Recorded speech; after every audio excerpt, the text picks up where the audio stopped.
Mashallah Arabiyaa Majlisii ajaa'iba qabadhee isinii dhufee jira. Arabiyaa Majlisii VIP qabadhee isinii dhufee jira jechuudha. Mashallah hedduu bareeda hedduu quality kata jechuudha.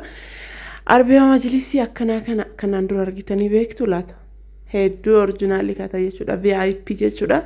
Namoonni Arabiyaa Majlisii kana ajajachuu feetan gara zulaa maashoo koottaa lakkoofsa bilbilaa warroonni jettan kinoo asirra isiniif kaa'ee jira. Mana warraatitti dhaqnee galchine jirra baay'eetti muddamanii obboleettiin teennaa gara manaatitti galuuf achi waan muddamteef jecha gara manaa waan galaa jirtuuf jecha hedduu muddamanii jechuudha. Alarra isiniif waraabne mana warraa keessa galchee isiniif waraabe jechuudha. Maatii warraallee keessatti argamaniirani. Ifama isiniin jedha viidiyoo yoo isin jeeqee fi haala kanaan hojjetamee bahee fi jira. Asumaan viidiyoo kana akkuma seentanii laayikii tuqaa isiniin jedha. Viidiyoon kiyya kun sirriitti ilaalamaa hin jiru. Namni ilaalu sun osoo hunduu saskiraabii godhee baay'ee bareeda. Laayikii godhaa saskiraabii godhaa jedhaa isiniin jedha. Maatiin haftaa warroonni ilaalaa baatan hundi keessan saskiraabii godhaa isin fayyada. Anillee fayyada waan ta'eef. Assalamu alaikum warahmatullahi wabarakatuh. Ashamarka fuune jaalatamtoota fi kabajamtoota zulaa maashoof jirra jirtu bakkuma jirtanitti nagaa fi kabajaan kee isin biraa jiraatu. Ashamarka fuune warroonni kiristaanaallee amantiif kutan osoo addan qoodin kan biyya keessaa fi kan biyya alaallee warroonni boota guddaa qabdan warroonni du'aa godhaa jirtan hundi keessanuu isin jaaladha. Rabbi umrii isin dheeressu hedduu naaf galatoomaa na ulfaadha isiniin jedha. Warra boota guddaa qabu hedduu isin jaaladha. Akkasuma Arabiyaa Majlisii addaa qabadhe isin dhufee jiraadha. Arabiyaa Majlisiin kun VIP dha. Hedduu quality kate jechuudha. Namoonni isa kana barbaadan jechuudha.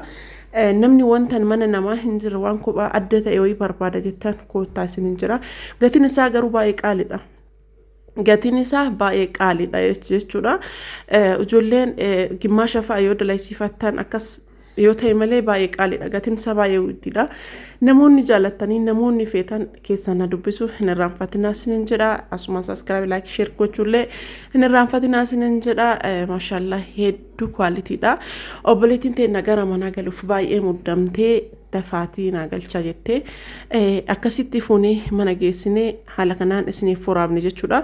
Carqiin isaa illee jechuudha yoo akkana laaltan isiniif galuu hin danda'u. Garuu yoo bira geettan wanta akkana argin waan baay'ee furdaa jechuudha. An carqii akkana furdatullee hin argine carqii qualityidha. Carqii Turkiin irraa dhufe jechuudha. Carqiin isaallee osoo carqii makana bichaanuu Arabiyaa Majlisii ofii keessanii hajamtan boondidii kagatii qannaasu osoo dalaysiifattanii carqiin kun gatiin isaa hin dabala. Mitiriin takkaattiin birrii 1,000 fi uumamaa namoonni barbaadanii gatiin haa dabaluu erga VIP kana hin dandeenyu carqii makana boondididhaan nu dalaysiise warri jettan yoo jiraatan gatii boondidii irratti gatiin carqii duraatii fi kana garagara waan ta'eef keessaan na dubbisuu hin dandeettan isiniin jedha. Carqiin kun VIP kana qofaaf dhufe malee hin dhufu. Carqii baay'ee furdaadha jechuudha. Inni kun carqii ofii addumatti qaba jechuudha. Ijoolleen biyya alaa jirtan mana arabdootaa keessatti laaluu dandeettanii guyyaarraayyuu arguu dandeettanii jiraachuu mala. As garuu hin jiru jechuudha. Namni hin jira jedhee nama Oromoo yoo jiraate nama Oromoo isiniin jedha. Maashaallah hedduu bareeda jechuudha. Akkanatti haala kanaani dalaysnee haala kanaan baasnee fi jira jechuudha. Isinillee barbaadanii ajajadhaa isiniin jedha. Akkana fakkaata maashaallah. Manni Arabiyaa Majlisii fi minxaafii warraallee waliin maasii jechuudha. Akkuma isin argitan kana maashaalladha. Haala kanaan mana warraa irra galchinee fi jirra. Kinoo darajaallee darajaa 2 3 qaba jechuudha. Sadiin irraayyuu hababa kaachuu ni danda'an jechuudha. Akkuma isin argitan kana kinooti hababatu ta'a jechuudha. Boota kanneen hedduu bareeda jechuudha maashaalladha. Namoonni barbaadan ajajadhaa isiniin jedha. Teebiliin isaallee akkuma isin argitan kana jechuudha. Waan ajaa'ibaati. Kaameraa irra lafatti irra bareeda. Maal jedhee akka isa kana ibsu hin beeku.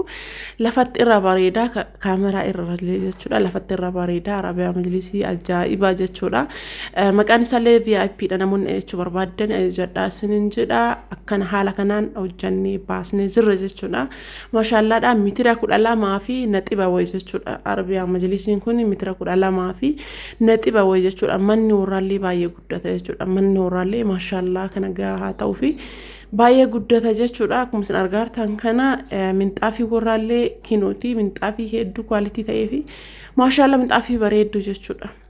Arabiyaa Majlisiin akkasuma minxaafiin akkasuma Arabiyaa Majlisii fi minxaafii maachi goonee waliin dalayneef jechuudha. Minxaafii kana namoonni barbaadan minxaafiin kun kakaareeti. kaariidhaan gurgurama waan ta'eef minxaafii kwaalitiidha.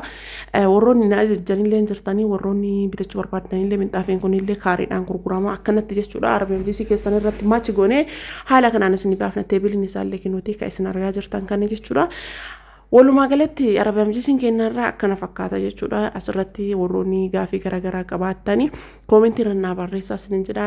Keessumaanuu daayirektii osoo na dubbistanii daayirektii irra na quunnamuu dandeettu jechuudha. Koomentii keessaan na quunnamuu dandeettan isiniin jedha. Keessattuu warroonni meeshaa fannicharaa akkas barbaadanii haala gaariidhaan ofii kennaa mana fannicharaa qabna ogeessa cimaadhaan irra deddeebisanii hima jechuudha. Ogeessi cimaadhaan mideeffii tokkoffaadhaan meeshaa kwaalitii ta'e jechuudha. Meeshaa sadarkaa olaanaa qabu ofii kennaa miidhagsine isiniif baafna jechuudha. Warroonni nu bira dalisiifataa jirtan maashaallah ijoon nama carraa qabu carraa qabeeyyiidha. Carraa qabdan isiniin jedha. Haala gaariidhaan jechuudha bareechisee kan isinii baasu abbaa manaa kiyya jechuudha. Maaliif onlaayinii irratti hin baane maaliif onlaayinii irratti hin baane namoonni hedduu ka jettan jiraachuu maltanii yaa'u keessumaan hojjeta kaameraa irratti hin baane malee guutumaan guututti ka hojjetu mana fannicheraa ogeessa gaarii ka hojjechiisu isa jechuudha. Warroonni meeshaa isiniif geessaa jiru hin beektanii meeshaalee ka geessiniif geessu isa jechuudha. Namni barbaadan na quunnamuu hin dandeettanii ani ka isiniif hojjechiisu akka Arabiyaa majlisii meeshaalee mana keessaa kanneen jechuudha kanneen isiniif hojjedha. Garuu ofii kiyyaa isinii hin geessu xiqqoo waan dadhabee jiruuf jecha isatu isiniif geessa jechuudha. Warroonni meeshaalee mana keessaallee barbaadan meeshaa fannicheraallee barbaadan haala gaariidhaan meeshaa kwaalitii qabu jechaadha. Meeshaa darajaa qabu meeshaa yoomiyyuu irraa hin saalfanne amantummaadhaan guututti waadaa isinirraa fudhee kan isiniif hojjedhu ana waan ta'eef keessan na dubbisuu hin dandeettanii kun lakkoofsa bilbilaa warri jettan isiniif maxxansee jira jechuudha. Keessa waan dhuftanii waatsaappii ta'ee imoo ta'ee teelegiraamii ta'ee keessan na dubbisuu ni dandeettan isiniin jira. Meeshaaleen akka duraati miti baay'ee dabalee jira jechuudha. Meeshaan fannicheraa keessattuu baay'ee dabalee jira. Mideeffii tokkocha irratti birrii 400 dabalee jira jechuudha. Kadhibba lama dabalee jira kadhibba sadii dabalee jira baay'ee dabalee jira meeshaan namoonni booda gatiin isaa hin qannasa jettanii eeydaan dogongortanii jirtan jechuudha. Meeshaalee gatiin isaa baay'ee dabalaa jira waan ta'eef namoonni barbaadanii qaqqabsiifadhaa isiniin jedha. Namni galuuf yeroon isin hafeellee osoo bitattanii maatii keessan bira kaa'attanii yookaan kiraay kaa'attanii irra isinii filatamaadhaan akkas irra isinii filadhaa meeshaa gatiin isaa akka malee waan dabalaa jiruuf jechuudha. Carraa akkasii san osoo fayyadamtanii irra bareeda. Arabiyaa majlisiin kun meeqa jechuu keessan hin oolu mitiriin takkattiin birrii 24,000 jechuudha. Baay'ee wuddiidha isiniin jira isinitti hime jira VIPdha malee boondii dillee miti akkasuma ayinineemii miti fireemii miti jechuudha. Yoo kana laaltan fireem isin fakkaachuu mala akkana fakkaata isiniin jedha. Maashaallah haala kanaan kinooti meeshaa mana warraa keessa galchine hedduu gammadanii maal akka jedhan wallaalan hedduu irraa gammadanii hedduu jaalatanii jechuudha. Waan isin garramu baay'ee jaalatan jechuudha. Akkana fakkaata lakkoofsa bilbilaa kiyyallee kinoo isinii kaa'ee jira. Keessaan na quunnamuu dandeettu warroonni meeshaa na biraa qabdanii waluma duraa duubaan isinii baasna waan ta'eef haala kanaan nu simatanii kottaa hanyaan kookisii wajjin isiniin jedha.